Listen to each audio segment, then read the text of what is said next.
Muito bem, boa noite, irmãos.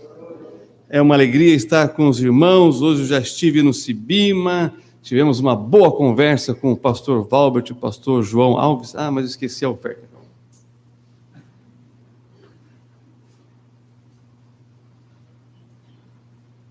E aí depois tivemos um almoço lá com a irmã Gersina e também com o...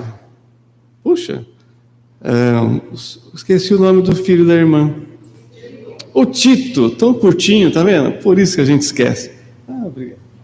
O Tito, conversamos bastante, batemos um bom papo e comemos uma comidinha muito boa também, uma comidinha típica aqui de Ceará. Bem, e hoje, para os irmãos terem uma ideia, tem um missionário, provavelmente de vocês aqui de Fortaleza, realizando o encontro dos amigos de Sião, lá de Portugal. Toda sexta-feira nós temos o encontro dos amigos de Sião, eu vou falar depois, mais para frente. E como está online, né, eu sempre convido o missionário Roberto para estar transmitindo, e ele está fazendo, então, acompanhando ali nos fundos, por isso que eu fiquei ali no fundo, acompanhando como é que está a transmissão, e graças a Deus, tudo certinho. Então, estou mais tranquilo aqui. Meu técnico é o Gabriel, sabe, Estevão, meu filho caçula? Ele é o técnico lá em São Paulo, ele que cuida dessa parte aí, ele fica do meu lado, porque se der problema, eu falo, filho, por favor, faz alguma coisa aqui, porque eu não tenho a menor ideia do que eu faço com essas tecnologias, essas questões das mídias sociais. Então, o Gabriel está auxiliando lá de São Paulo, o missionário Roberto lá de Portugal, transmitindo o encontro dos amigos de Sião, que vocês depois podem se inscrever lá no nosso canal, no YouTube, e acompanhar os encontros, tá bom? Então, depois eu vou apresentar aqui os nossos endereços nas mídias sociais. O que vocês estão vendo aí é a foto da família. Então, do meu lado, bom, ali está do lado esquerdo, né? É o Gabriel. Então, ele que cuida dessa parte técnica, a minha esposa, a irmã Jane, e o nosso filho mais velho, o Nicolas. Já são 26 anos de casados e 2 filhos abençoados que Deus nos deu. E que história maravilhosa essa aí do pastor sobre a filhinha, né? Que bênção, como Deus cuida dos nossos pequeninos, né? O Gabriel também, assim que nasceu, ele não quis vir para esse mundo, ele voltou, e aí imagina o desespero que foi aquilo. E eu ali assistindo, a moça que estava filmando, ela fez assim com a câmera, ela parou de filmar porque foi um desespero, né? A médica subia em cima da minha esposa e fazia assim com a mão dentro da barriga para achar o menino, pegou pelo quadril e tirou. Ele, quando ele saiu branco, que nem assim um papel, eu falei, meu Deus do céu, comecei a orar, Senhor, que meu filho possa chorar para o papai. Aí, depois de um tempo, ela fazendo aquela ressuscitamento que fala lá, aí ele deu o fôlego de vida e chorou, e eu falei, graças a Deus. Então, Deus opera esses milagres nos nossos filhos, nos nossos queridos, e a gente glorifica a Deus, porque Ele é maravilhoso. Então, está aí um testemunho também daquilo que é o poder de Deus nas nossas vidas. A filmagem não ficou muito boa, mas meu filho está são e salvo, tem 17 anos, a gente glorifica a Deus por isso, irmãos, e graças a Deus, louvado seja o nome do Senhor por isso. Também, agora já recebi a minha camiseta, pretendo usar amanhã, mas eu estava vendo um detalhe que foi o que eu mais gostei, e não é a estrela na frente escrito Messias, é o coraçãozinho que tem atrás e que fala do quê? Coração missionário. E de ouvir os testemunhos ontem e agora os missionários falando hoje aqui, eu entendi, pastor Valnei, realmente essa igreja tem um coração missionário, hein, pastor Jaime? Que bênção! Então, é uma alegria encontrar aqui os pastores missionários nessa conferência, e louvado seja Deus pela visão dessa igreja, pela visão dos irmãos para com a obra de Deus, que Deus abençoe e recompense a fidelidade de cada um dos irmãos, tá certo? Muito bem, como eu falei para os irmãos ontem, a primeira parte vai ser um relato do nosso trabalho missionário, né, no campo, e depois nós vamos para a exposição da palavra de Deus, né, falando sobre o nosso tema, profecias messiânicas, o Messias que é a verdadeira paz para Israel. Foi? Não foi? Aponto para onde? Não foi aí, né? Deixa eu apertar aqui. Opa, agora foi, mas não fui eu, né? Opa, Então, Estevão, você vai me auxiliando aí, eu vou falando no próximo, tá bom? Eu quero apresentar para vocês o nosso cartãozinho dos Amigos de Sião, que tem os meus contatos atrás, e também tem o compromisso dos Amigos de Sião. Você pode pegar depois lá no fundo, né? O cartãozinho você pode pegar gratuitamente, mas quem quiser o bottom, o nosso bottom dos Amigos de Sião, aí tem uma oferta, aí se você tiver interesse, me procure ou procure a irmã que vai estar lá, tá bom? Mas os irmãos que desejarem, podem pegar o nosso cartãozinho para acompanhar, inclusive, as mídias sociais também está aqui atrás do cartão, para você acompanhar o nosso ministério, o nosso trabalho, tá certo? Mas quais são os compromissos dos Amigos de Sião? Orar pela paz em Jerusalém, defender o direito de Israel à sua capital eterna, unificada e indivisível. Qual que é a capital de Israel? Alguém sabe? Jerusalém. Jerusalém, desde a época do rei Davi. Então, defender esse direito que Israel tem a Jerusalém e compartilhar que o rei eterno, o Messias, vai reinar de Jerusalém, do Monte Sião, sobre todo o mundo. Quem é o rei de Israel? Jesus. Então, orar, defender e compartilhar. Esses são os 3 compromissos dos Amigos de Sião. Se você quer lembrar disso, não deixe de pegar o cartãozinho e assim acompanhar também o nosso ministério. Pode colocar o próximo slide, que aí entra na parte dos ministérios que eu vou passar para os irmãos. Porém, eu tenho um material aqui que está sendo traduzido por um grupo de São Paulo, a editora Davar, e Davar em hebraico quer dizer palavra, e eles estão traduzindo a obra do Dr. Michael Brown, que é realmente, na atualidade, uma das maiores autoridades sobre a questão da defesa de Jesus como Messias. E ele escreveu 4 livros, realmente bem completos, sobre respondendo objeções judaicas. Eu tenho os 2 primeiros volumes, se alguém tiver interesse pode me procurar no final, ou a irmã, que é sobre as questões gerais e históricas.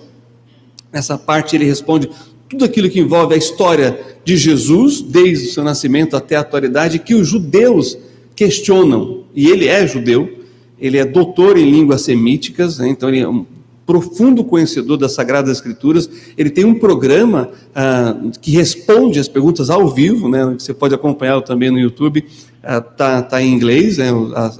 as questões, e ele vai tratando e respondendo as questões das objeções judaicas e outras questões bíblicas. Então, mas se você quer ter um material, esse é o primeiro volume, respondendo a questões gerais e históricas, e o segundo volume eu também tenho, respondendo às questões teológicas. Então ele responde a questão da divindade de Jesus, da pessoa do Espírito Santo e da Trindade e outras questões teológicas. Por exemplo, imagina se você encontra um judeu e começa a falar de Jesus, e o judeu pergunta para você assim: por que você acredita que Jesus morreu, sendo que Deus proíbe sacrifício humano? Lembra de Isaac lá no Monte Moriá? Como é que você responderia essa objeção? Outra: vocês são idólatras porque vocês adoram 3 deuses, nós adoramos só um Deus. Como é que você explicaria a doutrina da Trindade dentro do pensamento judaico no Antigo Testamento? Então, respondendo objeções judaicas, ele responde essas e outras questões que vou dizer para os irmãos. Se vocês lerem os 2 volumes, vocês vão estar preparados para evangelizar qualquer um mesmo. E ele quis fazer uma obra completa, exaustiva, e não algo resumido, tanto que esse primeiro volume, para vocês terem uma ideia, tem 329 páginas. E aí tem o segundo volume e estão traduzindo o terceiro volume. Então, realmente é um livro de referência e traduzido em português por um judeu crente em Jesus também. Então, está aí a propaganda desses 2 materiais que eu acho que vale a pena os irmãos que gostam e que querem entender e saber da razão da sua fé, né? Então, depois vocês me procurem, tá bom? Bem, quando a gente fala do nosso ministério, tem o aspecto do evangelismo que eu mencionei ontem, mas também tem o aspecto da visitação. E deixa eu dizer uma coisa aqui que os missionários, os pastores sabem: longe dos olhos, longe do coração. Então, se você quer ganhar alguém para Jesus, esteja com essas pessoas, esteja visitando, esteja ali levando um presentinho, um mimo, uma lembrancinha, ou um bolo de fubá cremoso. Vocês têm aqui bolo de fubá cremoso? Leva para a vizinha, né? Vai tomar um chá, né? Um cafezinho, entenderam? Dá ali de presente, vamos comer junto, e aí você tem a oportunidade de fazer, né, dar o seu testemunho, de fazer a evangelização. É assim também no nosso ministério. Temos que estar visitando eles, estarem juntos com eles, orando por eles. Por exemplo, quando eu entro numa loja de judeu, eu oro para Deus mandar atrás de mim clientes. A gente começa a conversa, entra um cliente, ele para de conversar comigo, vai atender, aí ele vende, fica feliz e vira para mim e fala assim: pastor, o senhor dá boa sorte, tem que vir mais vezes aqui. Eu falo, não é sorte não, isso aqui é a graça de Deus, eu já orei para Deus te abençoar. E assim você vai quebrando a resistência, vai criando laço, vai criando amizade, vai podendo testemunhar. Pode colocar aí o próximo slide, para vocês terem uma ideia. Aí são visitas que nós fazemos, né, para apoiar e assim incentivar e ajudar e estar ali presente. Às vezes é pouco tempo. Às vezes em São Paulo leva mais tempo de eu ir para uma loja, para um escritório, né, meia hora, 40 minutos para chegar lá, 5, 10 minutos e deixar uma mensagem, deixar um chocolate e orar por eles. E assim a gente vai fazendo, né, o nosso trabalho de testemunho ao povo judeu, tá bom? Esse senhor que vocês estão vendo aí, ele é o sobrevivente do Holocausto. Imagina, ele passou durante 2 anos fugindo dos nazistas lá na Europa e ele se escondia entre os cadáveres. Passava os nazistas, aquele banho de sangue, ele ficava ali fingindo de morto, né? E aí à noite ele comia com aquilo que ele encontrava no lixo, na lixeira de cada cidade. 2 anos, até que ele chegou na Suíça. E aí então ele ficou com uma família que estava, né, mais protegido. É uma história assim maravilhosa. Ele escreveu um livro, ele já está com 96 anos, ele quer que seja publicado póstumo, né, depois que ele falecer. O título do livro chama-se Das Garras de Hitler para os Braços de Cristo. Ele é um judeu crente, sobrevivente do Holocausto, que dá testemunho até hoje com a sua vida. E também outros judeus que a gente visita, né, que são crentes para apoiar espiritualmente, e aqueles que ainda não são, para mantermos o vínculo ali, a amizade e o relacionamento. Claro que com a pandemia fica mais difícil, né, atualmente. Então é mais por telefone, WhatsApp e assim por diante. Agora, irmãos, eu estou vendo aqui, meu filho mandou uma mensagem aqui, desculpa. Tem que acompanhar essas coisas, mas está tudo certinho, graças a Deus. Bom, então tem esse trabalho da visitação que é muito importante. E, como eu disse, não chegue com a mão vazia. Leve alguma coisa, leve uma plantinha, leve uma flor, né? Para as mulheres, é claro, né? Quando a sua esposa pode ir, né? E assim por diante. Pode passar o próximo slide. Também a gente, isso, pode passar o próximo. Também a gente, né, tem algo assim muito interessante que é o seguinte: quando você chega com a mão com alguma coisa, a resistência quebra, eles baixam a guarda, porque é o que você quer ser genuíno e sincero e levar para eles um presente ainda maior, que é a salvação em Jesus Cristo. E quando isso acontece, irmãos, não tem maior alegria, né, conduzir uma pessoa até o Senhor Jesus. Mas começa com a visitação, amizades e relacionamentos, tá certo? Muito bem, convido a todos a ficar em pé, abra sua Bíblia lá comigo em Gênesis, capítulo 9, e nós vamos então agora para a profecia messiânica em Gênesis, apontando como nós começamos lá em Gênesis 3, agora vamos para Gênesis capítulo 9, e nós vamos falar aqui, sim, vocês podem acompanhar a gente no Instagram, no Facebook, no YouTube, e no blog Notícias de Sião, só colocar Amigos de Sião e Notícias de Sião, nessas plataformas, e vocês vão chegar nas mídias sociais dos Amigos de Sião. Não deixe de se inscrever, clicar lá no sininho, e depois dar o joinha e compartilhar com as pessoas que você acredita que vai ser uma bênção para elas, tá bom? Então, se inscrevam. Eu falei para inscrever depois do culto, quase ninguém se inscreveu, mas continuo dizendo, não se inscreva durante o culto, mas depois do final do culto, não se esqueça de se inscrever no canal do YouTube, no Facebook dos Amigos de Sião, e acompanhar a gente no Instagram e também lá no blog Notícias de Sião. Combinado? Posso ouvir um amém? Amém. Obrigado pela meia dúzia que vai se inscrever. Mais alguém? Amém ou não? Amém. Mais meia dúzia, graças a Deus. Vai crescendo assim o número de seguidores do nossas mídias sociais. Muito bem, acho que todo mundo chegou lá em Gênesis, capítulo 9. Vamos ler aqui então os versículos 26 até o versículo 27. Gênesis 9, 26 e 27, diz assim a palavra do Senhor: E disse: Bendito seja o Senhor Deus de Sem, e seja-lhe Canaã por servo. Alargue Deus a Jafé, e habite nas tendas de Sem, e seja-lhe Canaã por servo. E eu quero ler o versículo 28, e viveu Noé, depois do dilúvio, 350 anos. Vamos orar. Pai, na tua santa e bendita presença estamos e queremos rogar que o Senhor fale aos nossos corações, que o Senhor fale a cada um, desafiando para a obra missionária. Mas sabemos, meu Deus, que a nossa pregação é Jesus, que possamos então apresentá-lo, ó Deus, na nossa vida, na nossa maneira de viver, mas também falando, abrindo a nossa boca e falando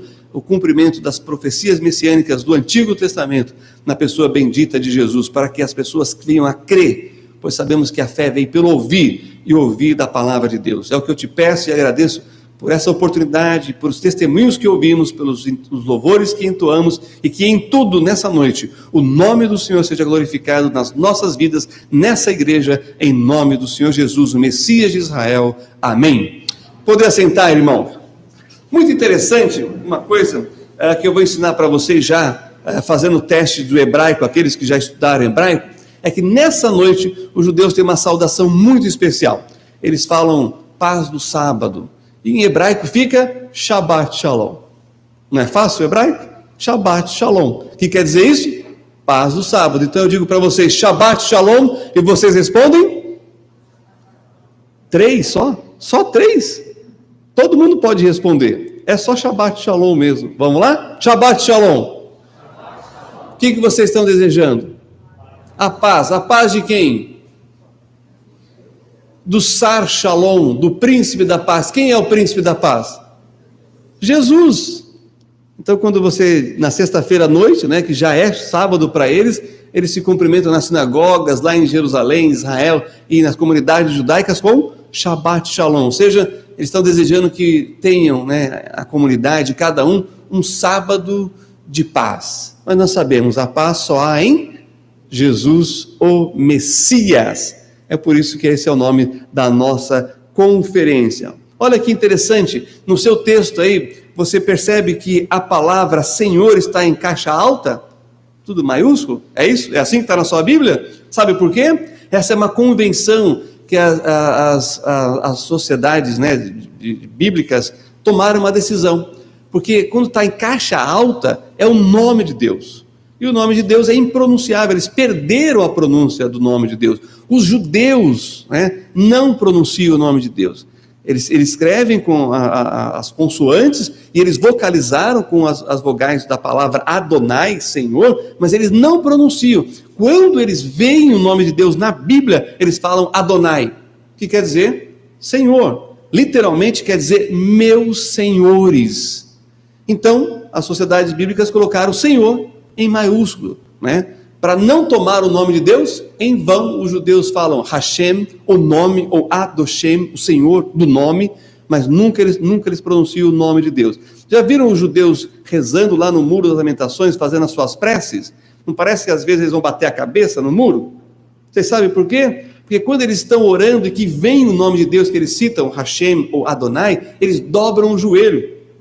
Fazem isso daqui, ó. Porque o judeu ele não se ajoelha para orar, mas quando na sua oração ele cita o nome de Deus, uma referência ao nome de Deus, então eles dobram os joelhos. E aí então parece que eles vão fazer, né, bater a cabeça no muro, e eles ficam em movimento sempre nas suas preces. E eles oram muitas vezes os salmos. Tem judeu que já decorou os 150 salmos, porque essa é a oração deles.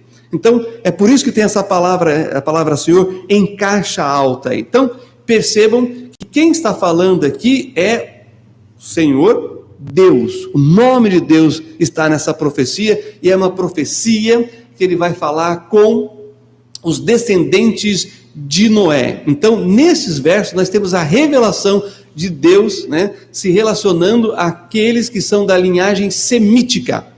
Lembra da profecia? Que ela vai selecionando pessoas, ela é limitada, ela seleciona e limita a revelação para que a gente não tenha dúvida de quem que é. Pois é isso que nós estamos falando nesse texto. Pode colocar o próximo slide, porque como eu li aqui no versículo, na sequência, o nome que aparece aí é de Noé. Esses aqui, Sem, Cão e Jafé, são os descendentes de quem? De Noé. Agora, olha que interessante. O nome de Noé quer dizer descanso, Noah, em hebraico, repouso. E é o que aconteceu com o dilúvio. Deus deu repouso para a terra, né? Sabemos o que acontece no dilúvio, e o nome de Noé é um nome profético. Assim como o seu antepassado, Matusalém, né, que prepara toda a questão do juízo para chegar, então, depois o descanso. Então, os nomes em Gênesis, os nomes em hebraico, têm significados proféticos daquilo que vai acontecer, e nós vamos ver isso nas profecias messiânicas, apontando para o Messias. Aí eu quero pensar com vocês, por exemplo, o Senhor trouxe o juízo por causa do pecado da humanidade. Os homens estavam pecando e o seu pecado podia corromper a semente e a natureza humana. Olha a gravidade do pecado daquela época. É só você ler Gênesis 6. E o que é interessante é que quando nós olhamos para o Novo Testamento, Jesus diz que assim como foi nos dias de Noé, assim será os dias que antecedem o quê? A volta do Messias. Então, quando a gente olha, irmãos, esse movimento, né, que a gente acompanha contra a Bíblia, contra o cristianismo, contra o Evangelho, é uma preparação para esse cenário apocalíptico que vai acontecer no futuro. E a profecia messiânica está intrinsecamente ligada com essa realidade que nós estamos vivenciando nos nossos dias. Então, não dá para desassociar a pessoa do Messias com o aspecto da escatologia que aponta para os acontecimentos do fim. Próximo slide, nós vamos ver agora e entender a profecia que Deus deu através de Noé para os seus 3 filhos. E a gente vai olhar a profecia e vamos ver o cumprimento na história e a preparação da escolha de um desses 3 filhos, em que viria o Messias. Então vamos lá, volta aqui comigo para Gênesis capítulo 9, olha só o que diz o versículo 26. E disse: bendito seja o Senhor Deus de Sem. E aí vamos parar aqui por enquanto, né? Aliás, perdão, e vamos, o próximo é: e seja-lhe Canaã por servo. Deixa eu explicar melhor isso aqui, porque aqui é uma referência ao filho de Noé, chamado, nós lemos na Bíblia, Cão, né? Que em hebraico é Ram. E essa palavra, sabe o que significa? Queimado pelo sol. É curioso isso. Então, guarda essa palavrinha, porque eu quero destacar aqui, né, porque vale a pena a gente perceber do que fala. Bem, Cão foi apontado na pessoa de seu filho Canaã para um lugar de servidão que iria acontecer num momento histórico, né? Específico na história. Já aconteceu, é outra realidade, não é mais isso. Tanto que, quando a gente pensa nas potências mundiais da antiguidade, nós tínhamos 2 polos que eram o principal do mundo antigo, enquanto na Europa o homem estava lá, né, como canibal. Essa é a história. São dois lugares que eram o centro do conhecimento e da tecnologia da época. Lá no Egito, são os descendentes de Cão, e nós temos na Mesopotâmia, que são os semitas, os descendentes de Sem. Então é como se nós pensássemos em Harvard, né, e Oxford ou Cambridge na Inglaterra, ou Sorbonne na França, os centros de formação intelectual e tecnológico, né, atual. Era o Egito e a Mesopotâmia. Então, para vocês terem uma ideia, avançando um pouco na história, quando Alexandre o Grande chega na Babilônia, que é na Mesopotâmia, ele não quer sair de lá. É isso que a gente encontra na história de Alexandre o Grande. Por quê? Porque ali ele encontrou realmente tudo aquilo que ele buscou, entre inclusive, olha só, os filósofos. Porque não vamos esquecer, quem que era o tutor, né, filosófico de Alexandre o Grande? Alguém lembra? Aristóteles, que ensinou ele. E quando ele chega então na Mesopotâmia, ele se encanta com tudo aquilo que ele havia aprendido, porque ele encontrou ali naquele centro cultural tudo aquilo que ele vinha buscando como um conquistador e queria aprender. Então, na época bíblica, esses são os 2 polos de conhecimento, Mesopotâmia e o Egito.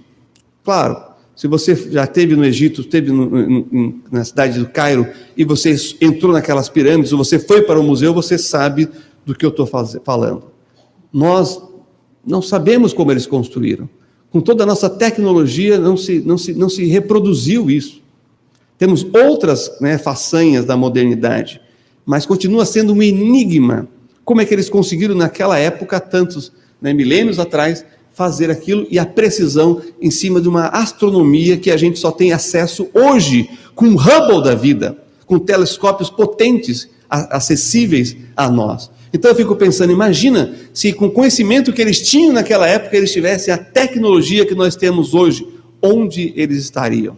Mas aí já é um outro assunto, que eu só estou dando uma pincelada aqui, só para mostrar esse contexto histórico que a gente está lidando com a profecia. Por quê? São esses descendentes de Noé que vão construir a nova civilização humana. E já com eles, nós encontramos aqui as profecias que vale a pena destacar. Por exemplo, os descendentes, né, de Cão, nós temos aí a Etiópia, o Egito, a Líbia e o continente africano, tá bom? Então, essa é a primeira informação que eu queria dar aqui para vocês sobre a questão da profecia. Próximo slide, nós vamos falar então do primeiro parte do versículo, que é Jafé. Você sabe o que quer dizer Jafé? Sem. Calma aí que eu já me perdi aqui. Eu deixei 100 por último, e eu estou mudando aqui meu raciocínio. Desculpa, irmão. Vamos para o versículo 27, me perdoe. Diz assim: alargue Deus a Jafé, e habite nas tendas de Sem, e seja de Canaã por certo. Bom, tudo bem? Deixei o 100 aqui para o final, porque é o mais importante. Porém, você sabe o que quer dizer Jafé em hebraico? Em hebraico é Yafé. Eles não têm a letra J, eles têm o Y, né, o Iod, que é o som de Y, que é para nós o som de I. E a fé quer dizer bonito. Então, se você acha um rapaz bonito, você pode chamar ele de Afé. E se você acha uma moça bonita, você pode chamar ele de quê? Ela de quê? Yafá. É assim que é em hebraico, tá bom? Se não soa muito bem para o seu ouvido, é assim que eles falam, né? Bonito e bonita, tá certo? Bom, esse é Jafé. Então, quem é Jafé aqui na profecia bíblica? Tá certo?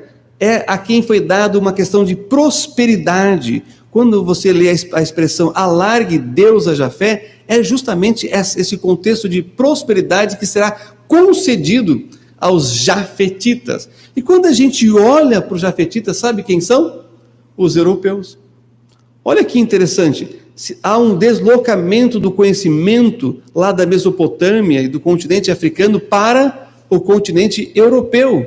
E aí, quem são os descendentes dos jafetitas? Né? São os romanos, os alemães, os celtas, os escandinavos, holandeses, russos, citas, turcos, ingleses, franceses, toda essa turma que a gente conhece e que somos descendentes. Mas aqui é claro que no Brasil a gente tem todas as misturas e isso realmente faz a diferença.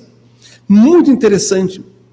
Eu não sei se vocês sabem, eu fiquei sabendo isso quando eu fui para Israel, que o passaporte mais desejado pelos criminosos, sabe qual que é? Passaporte brasileiro, porque nós temos todas as cores aqui no nosso país. Você tem japonês, você tem amarelo, branco, negro, né? E no nosso passaporte. Então, eu descobri lá em Israel que os criminosos gostam de roubar passaporte de brasileiro, porque eles podem colocar foto de quem quiser ali e vai dar certo, de judeu, de árabe, de japonês, de chinês, de qualquer coisa. Essa que é a verdade.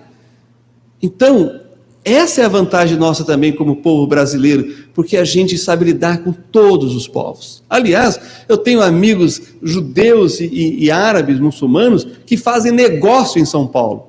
Um é cliente do outro. O seu Osmar é um muçulmano que tem uma loja de imóveis lá em São Paulo, né? Eu já tive com ele algumas vezes. Ele falou para mim que o melhor amigo dele é um judeu, que quando ele estava sem dinheiro para comprar, esse amigo judeu, que ele vende móveis, esse amigo judeu fabrica os móveis.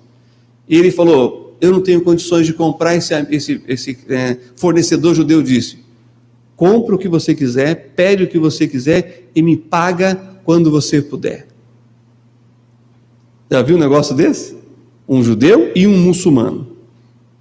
Mas o senhor Omar queria me levar de todo jeito para o Líbano. Eu falei: senhor Omar, um dia eu quero ir para o Líbano, mas eu tenho que ter um passaporte novo, porque já foi carimbado em Israel, então é meio problemático entrar lá. Ele falou, não tem problema, você vai comigo, não tem problema. Eu falei, tudo bem, quem sabe um dia, porque eu tenho vontade realmente de ir para o Líbano. Eu fui para a Jordânia, para o Egito, mas para o Líbano é bem complicado. Mas o seu Omar, então, tem essa amizade com o judeu, e isso aqui no Brasil. Então, irmãos, nós temos a grande oportunidade como povo de fazer a diferença entre as nações através de missões. Fecha o parênteses aqui. Vamos então agora para o próximo slide, que agora sim eu quero falar do personagem principal da profecia. Nós temos Cão, Jafé, e agora eu quero falar sobre Sem. É daí que vem o nome semita, é daí que vem o termo semitismo, porque o Senhor vai escolher dos 3 filhos de Noé, ele vai escolher Sem, para dar a linhagem messiânica. E o texto mostra para a gente algumas coisas importantes. Volta lá comigo então, e disse assim, bendito seja o Senhor. Quando aparece o nome de Deus, é uma relação pessoal. Você tem Elohim, que é Deus, mas quando você tem o nome de Deus, aí é uma relação da divindade pessoal com as pessoas. Isso se perde no português, mas essa parte de colocar em caixa alta é uma tentativa de resgatar isso. Então é o Senhor Deus, é o Elohim, mas é o Senhor, é o tetagrama, é o Yud, Rei, Vav, Rei, as 4 letras do nome de Deus. A relação de Deus com Sem é de bênção. E a palavra bênção em hebraico tem um sentido de completude, é uma bênção completa. Seja aquilo que Deus deu para Cão, a força, né, e a prosperidade de poder militar bélico através da nação do Egito, seja a sabedoria, né, dos jafetitas e a sua prosperidade. Isso vai finalizar em Sem, nessa palavrinha aqui, bendito seja o Senhor Deus de Sem. Então, é isso que o texto está mostrando para a gente. E no finalzinho aqui, você vê no versículo 7, e habite nas tendas de Sem. Já vou falar sobre a questão das tendas de Sem. Bem, quem que são os semitas? Quem descende os semitas? Os assírios, os caldeus, os sírios e os hebreus. Abraão é semita, e os seus descendentes também. Pode colocar o próximo slide. Olha só o que essa expressão, e habite nas tendas de Sem, quer dizer. E aqui eu vou citar 2 scholars, judeus, falando sobre esse versículo. Primeiro é o Orelli, que ele vai dizer, a Shekhinah, né, a glória de Deus, habite somente nas tendas de Sem. Com a palavra, né, Baruch, que é bendito, que é a bênção, está envolvido também intrinsecamente aquilo que é o conceito da Shekhinah, que é uma expressão, um termo que você não vai encontrar na Bíblia, porque é em aramaico.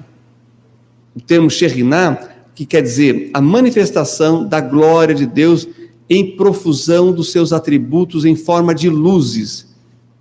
Isso é a expressão Shekhinah no aramaico. É o caráter de Deus sendo manifestado, né, os atributos de Deus manifestado em profusão de luzes. É meio complicado mesmo, mas é essa a ideia da palavra Shekhinah, mas é no aramaico. Em hebraico, a palavra para glória é kavod. E kavod quer dizer um peso, tá bom? E honra, tá certo? Então percebam que nessa expressão, essas coisas estão sendo levadas para estar sobre os semitas.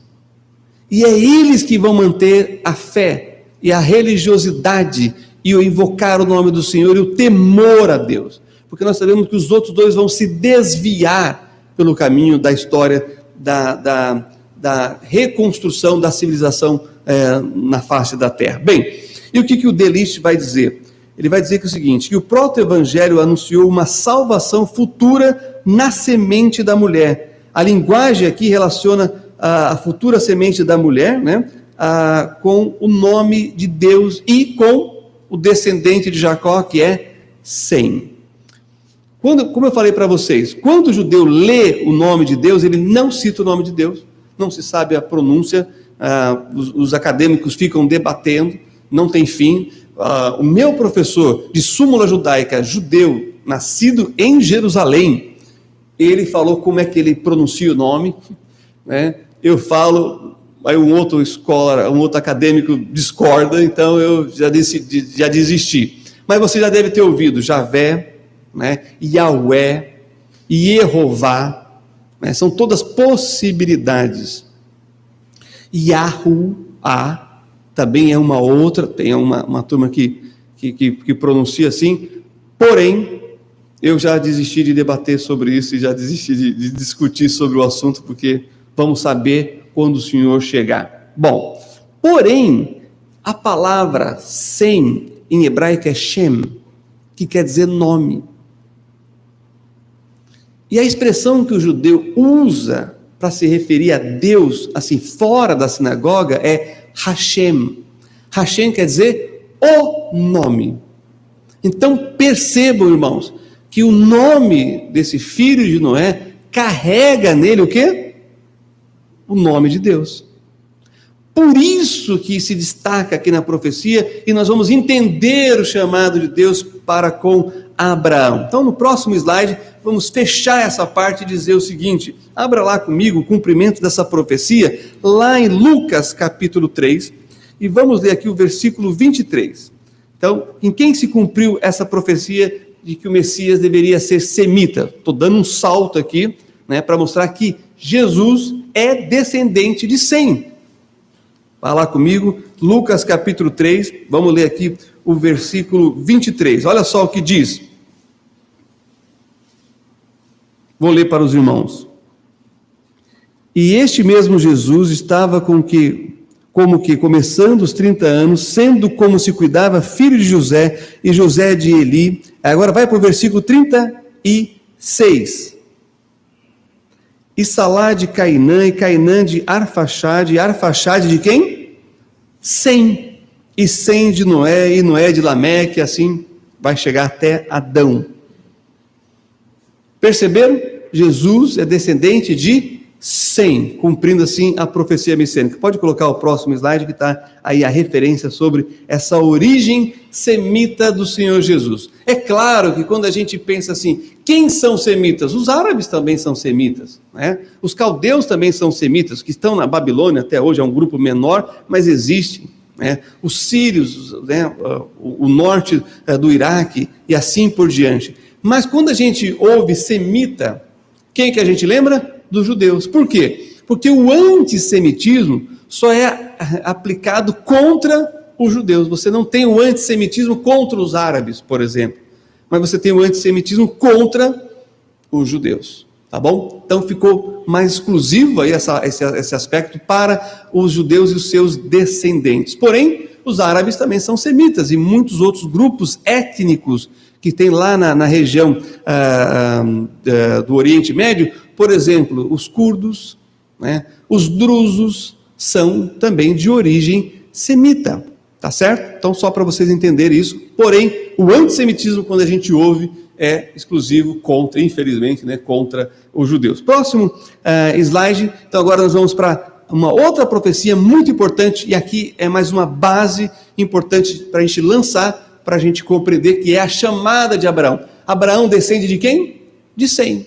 Então abra comigo a sua Bíblia lá em Gênesis capítulo 12, versículos de 1 a 3, e aqui então a gente tem algumas verdades muito importantes que eu quero destacar com vocês. Gênesis capítulo 12, versículos de 1 a 3. Então, nós saímos, né, daquele grupo maior dos semitas e agora estamos trazendo para um grupo mais específico, que é Abraão, que chama-se agora, né, por enquanto, Abrão. E já vamos falar sobre a mudança de nome. Então, olha só. Quando a gente lê aqui Gênesis 12, de 1 a 3, nós lemos o seguinte: Ora, o Senhor disse a Abrão. Perceberam o Senhor novamente? Perceberam?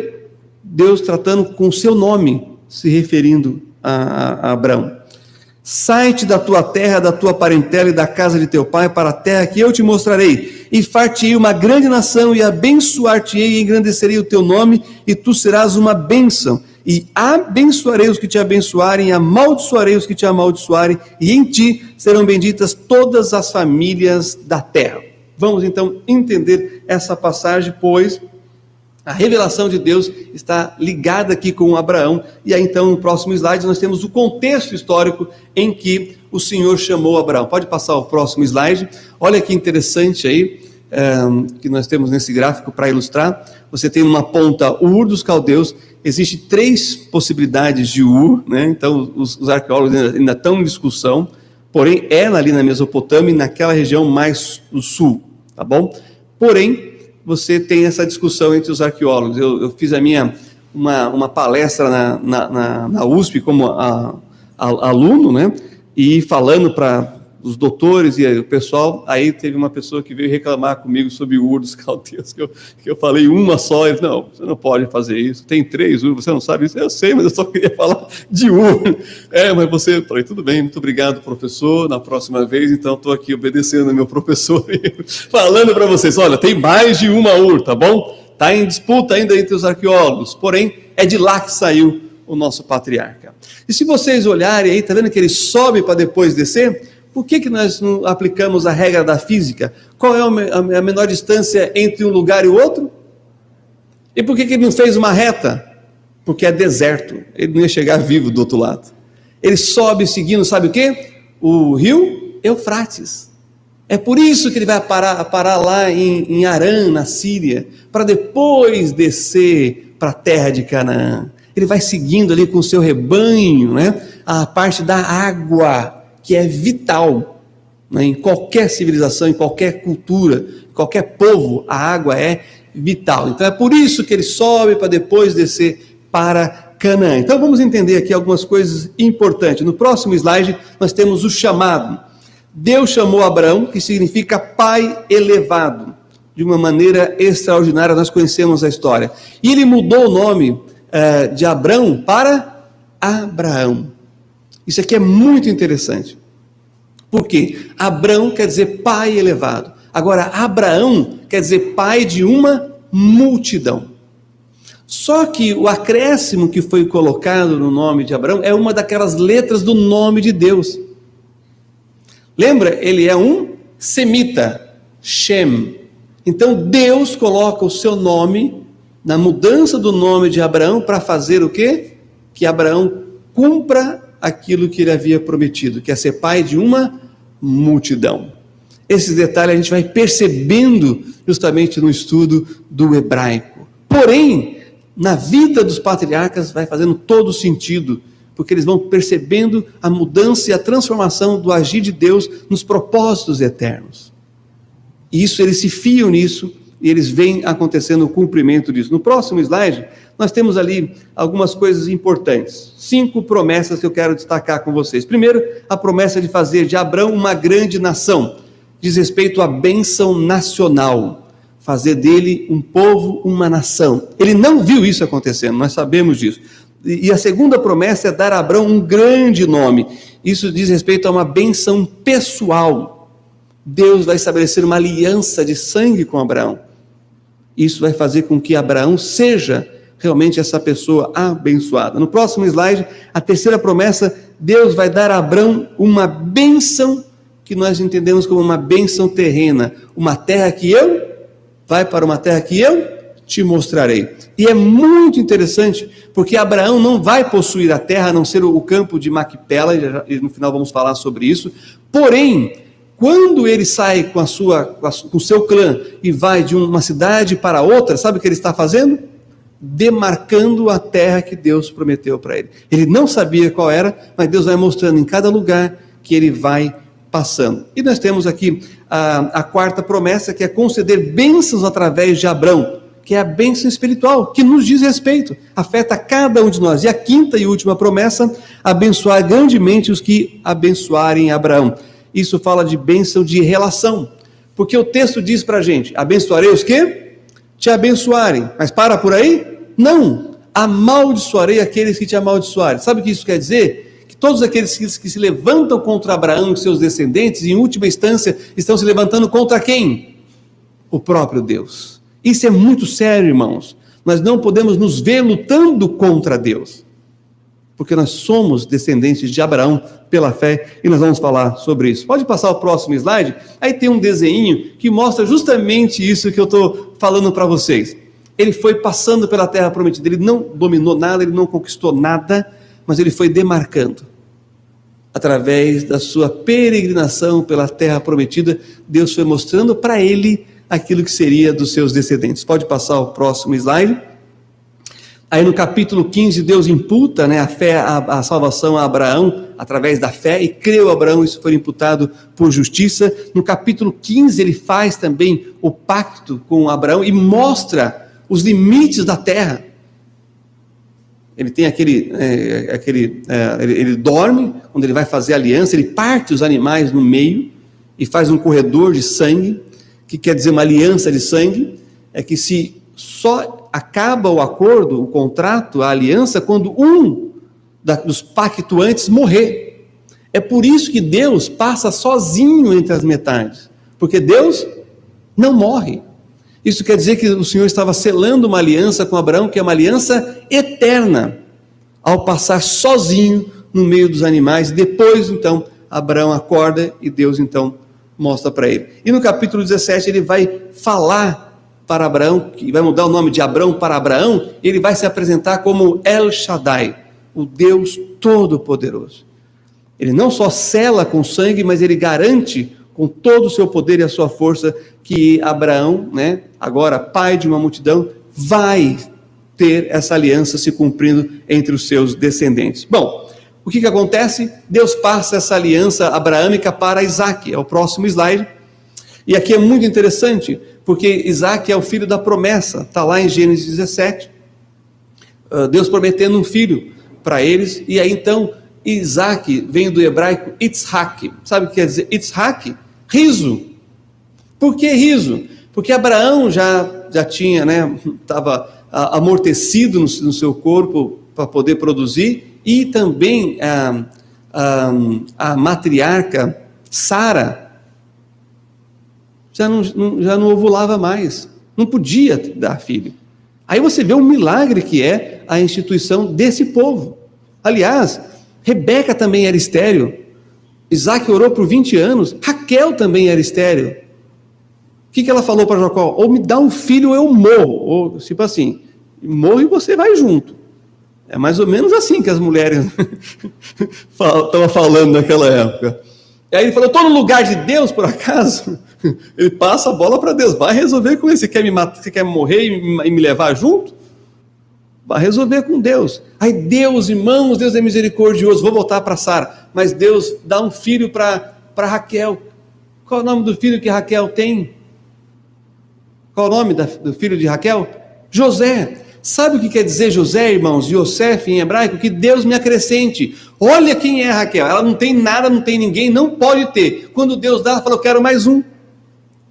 Essa é a Raquel. Aí ela tem o segundo filho. Qual é o segundo filho de Raquel?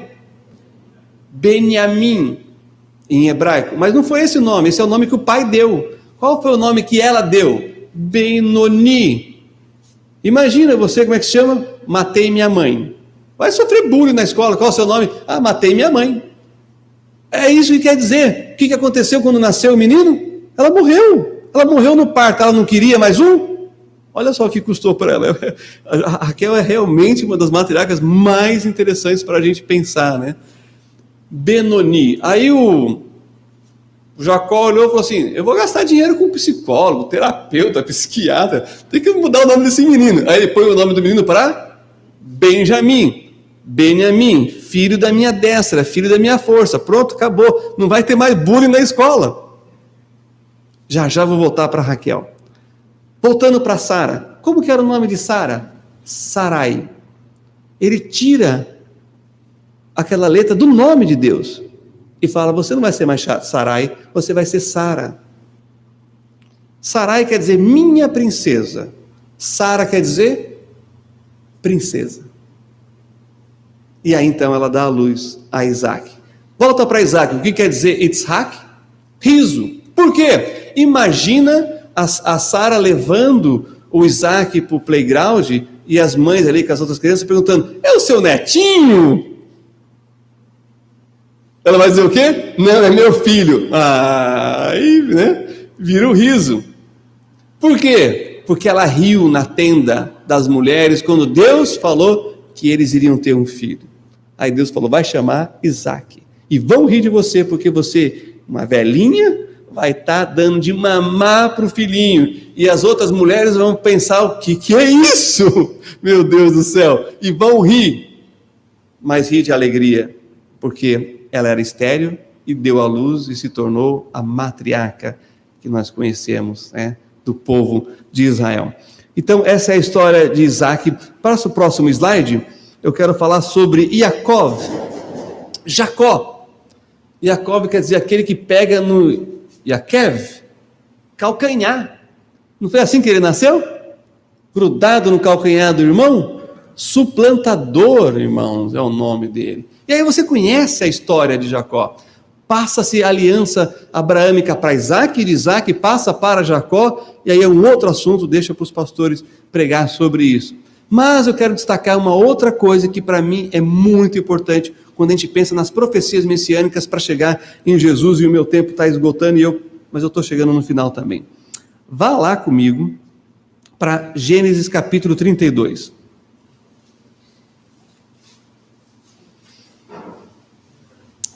Nós temos Jacó aqui.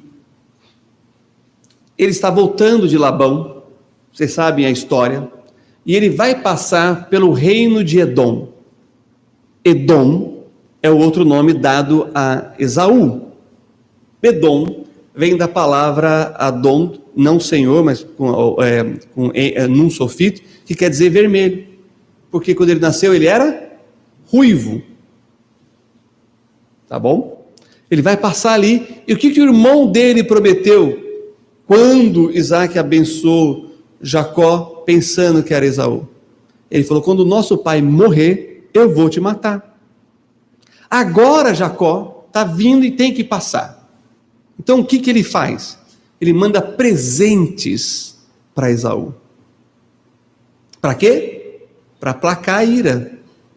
E ele, muito esperto, ele coloca o gado na frente, os servos atrás, as concubinas, as mulheres e os filhos, e ele é o último. Vocês sabem por quê? Porque se o Esaú não ficar satisfeito com os presentes, e ele vier para a peleja, ele vai matar o gado, depois os servos, e quem sabe ele cansa de matar e poupa Jacó.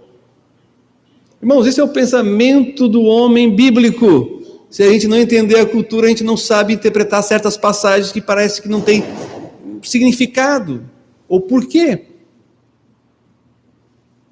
Olha a mentalidade de Jacó. É isso que ele faz. Mas antes ele tem um encontro aqui muito interessante com o anjo do Senhor, né? Olha só o versículo 32:1. Jacó também seguiu o seu caminho e encontraram os anjos de Deus. E Jacó disse quando os viu, este é o exército de Deus, e chamou aquele lugar Manaim. Então percebam que nós temos coisas aqui muito interessantes. Agora vá para o versículo 22. E levantou-se naquela mesma noite e tomou as suas 2 mulheres, as suas 2 servas, os seus 11 filhos, e passou o val de Jaboque. Versículo 24. Jacó, porém, 23. E tomou-os e fê-los passar o ribeiro, fez passar tudo o que tinha. Jacó, porém, ficou só. E lutou com ele um homem até que a alva subiu. E vendo este que não prevalecia contra ele, tocou a juntura da sua coxa e se deslocou a juntura da coxa de Jacó, lutando com ele. Vocês sabem o que é isso? Qual é o nervo que ele está falando aqui? É o ciático. Isso aqui é tão forte que os judeus, irmãos, não comem carne de primeira. Até hoje. Eles comem carne de segunda, porque eles não comem a parte de trás do boi. Por causa desse evento, o texto fala sobre isso, e é assim. Estava até comentando com os irmãos ontem à noite, né? Carne de segunda em Israel em 2019 era R$70. Carne de segunda, 1 quilo. Então, não é brincadeira, né? Eles não comem carne de primeira. Isso dentro da religião, da tradição judaica. Tá bom? Por causa desse evento aqui. Olha a força que é esse acontecimento. Bom, mas você sabe que ele agarra o anjo do Senhor e o anjo pergunta para ele qual é o seu nome. Ele diz o quê? Yaakov, suplantador. que o anjo fala? Não te chamarás mais Jacó, porque lutaste com Deus e com os homens e prevaleceste. Então você vai se chamar Israel. Esse El no final é Deus. É o nome para Deus no singular. Então, ele muda o nome de Jacó para Israel. E é isso que significa esse nome. Agora nós vamos fazer aquilo que os rabinos chamam de midrash, que nós chamamos de hermenêutica. Nós vamos comparar texto com texto. E olha só o que Oséias diz para a gente entender essa profecia. Vá lá comigo para o profeta Oséias, capítulo 12. Profeta Oséias, capítulo 12. Vamos ler aqui os versículos de 2 a 5. O que Oséias vai fazer? Ele vai interpretar o nome que o anjo deu a Jacó. Acompanhe comigo aí. Profeta Oséias, capítulo 12, versículos 2 a 5. Diz assim: o Senhor também com Judá tem contenda, e castigará Jacó segundo os seus caminhos, segundo as suas obras o recompensará. No ventre pegou do calcanhar de seu irmão, e na sua força lutou com Deus. Estão vendo aí? Lutou com Deus. Lutou com o anjo e prevaleceu. Chorou, ele suplicou, e em Betel o achou, e ali falou conosco. Sim, o Senhor, o Deus dos exércitos, o Senhor é o seu memorial. Perceberam como Oséias explica quem é esse anjo com quem Jacó lutou e teve o seu nome mudado? Pois é, para finalizar essa parte e para irmos para os finalmente, deixa eu dizer aqui para vocês uma outra coisa importante. Olha só, no próximo slide, vocês vão ver aí Macpela, onde estão sepultados Abraão, Isaac, Jacó, Sara, Rebeca e Leia. E em cima vocês estão vendo aí o túmulo de Raquel. É claro, não tem mais nem ossos lá, nem pó, mas é o lugar. Por que Raquel foi sepultada em Belém e não em Macpela? Porque ela cometeu um pecado e Deus cobrou isso dela. Sabe qual foi o pecado? Dos ídolos que ela roubou da casa do pai. E em Betel a coisa foi resolvida porque eles tiraram os ídolos com Jacó e sepultaram em Manre, naquela região ali, entre Siquém e Betel. Então ela é a única das matriarcas que não foi sepultada em Hebrom. Ela foi sepultada lá em Belém, na entrada de Belém. É bem interessante isso. Quando você conversa com os rabinos e pergunta sobre essa história, eles vão dizer exatamente isso que eu estou falando. Por causa do pecado de idolatria, ela perdeu o privilégio de ser sepultada com os patriarcas. Próximo slide, nós sabemos que o Senhor Jesus, além de ser descendente de Sem e de Abraão, ele também era da tribo de Judá. Quantos filhos teve Jacó? 12. Jacó, então, 12 filhos. Ele queria, o Rúben era o primogênito, era para herdar, ele comete um pecado grave também, mas Jacó queria entregar a bênção, sabe para quem? José. Mas Deus diz, não, vai ser para Jacó. E aqui tem a recompensa de uma outra matriarca. Sabe de quem Judá é filho? Sabe de quem? De Leia. O Messias vem da descendência de Leia. Isso aqui é bem interessante. Pode passar o próximo slide e volta lá comigo para Gênesis, só que agora vamos ler o capítulo 49. E olha que interessante que é o versículo 10. Gênesis 49, 10. Diz assim, Gênesis 49, 10. O cetro não se arredará de Judá. Cetro, símbolo de domínio, de poder, da realeza. Nem o legislador dentre seus pés, até que venha Siló, e a ele se congregarão os povos. Siló é uma referência ao Messias. O Messias é visto e é entendido aqui pelos estudiosos em Siló, nessa palavrinha aqui de Shiló, que é o enviado. Tá bom? Então, próximo slide, nós temos aqui o importante termo que a gente usa de judeu. Judeu é todo aquele que é da descendência de Judá. Porém, com o cativeiro na Babilônia e depois com a destruição no ano 70 depois de Cristo, Judá acabou sendo o representante de todo Israel. É por isso que o apóstolo Paulo, que é da tribo de Benjamim, ele vai dizer que é judeu. Porque em Judá ficou ali os fiéis. E muitos das 10 tribos, muitos judeus, muitos israelitas das 10 tribos, se incorporaram na tribo de Judá. Tanto que a mulher profetisa, Ana, que viu Jesus, ela era da tribo de Azer.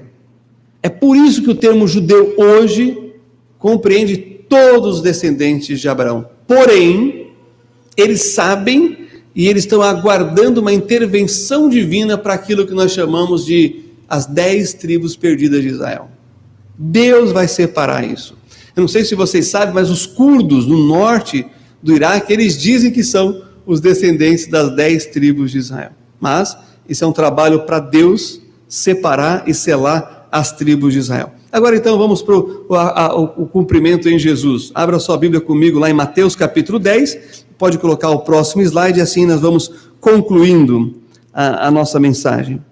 Mateus capítulo 10, versículo 1 e 2. Tudo que vimos está aqui nesses 2 versículos. Diz assim: livro da geração de Jesus Cristo, filho de Davi, filho de Abraão. Abraão gerou a Isaque, Isaque gerou a Jacó, e Jacó gerou a Judá e seus irmãos. Então o Senhor Jesus vem da tribo de Judá, portanto ele é um judeu.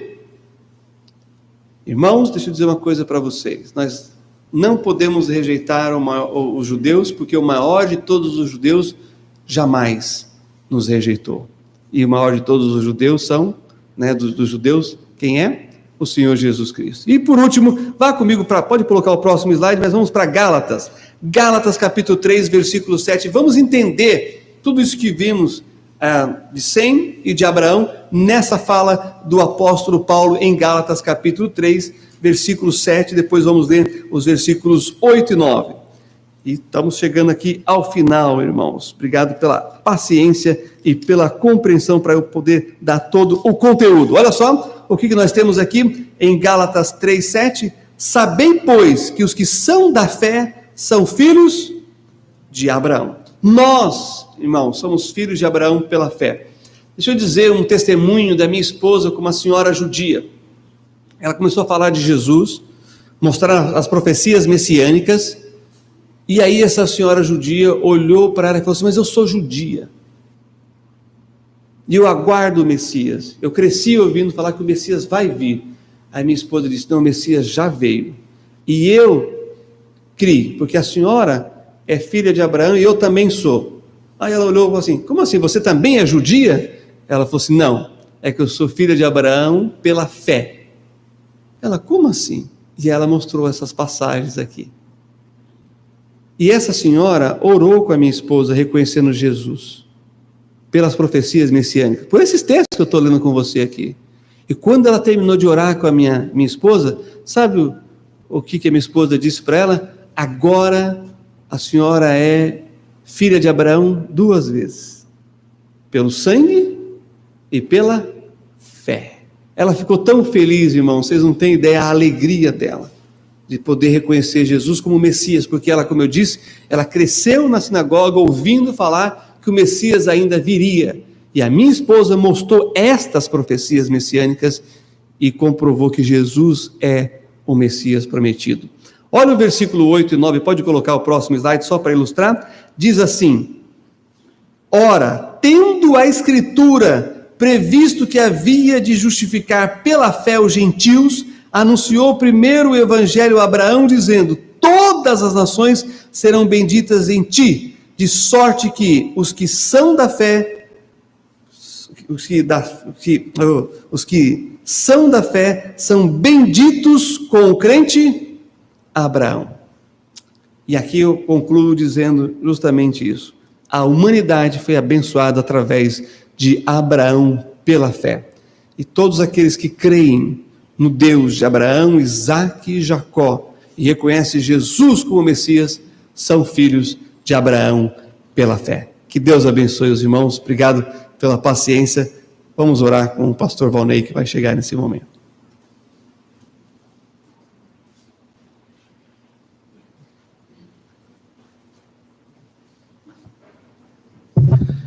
Vamos orar então.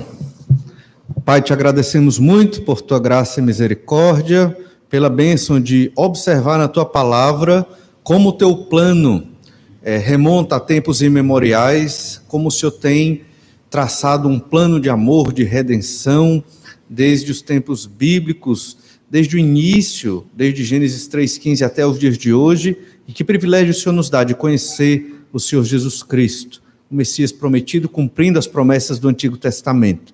Ajuda-nos, Senhor Deus, a termos este entendimento para pregar a tua mensagem, o teu evangelho, o evangelho da salvação, que representa a tua graça para os perdidos, aqueles judeus perdidos, mas também todos aqueles que não conhecem o nome do Senhor Jesus.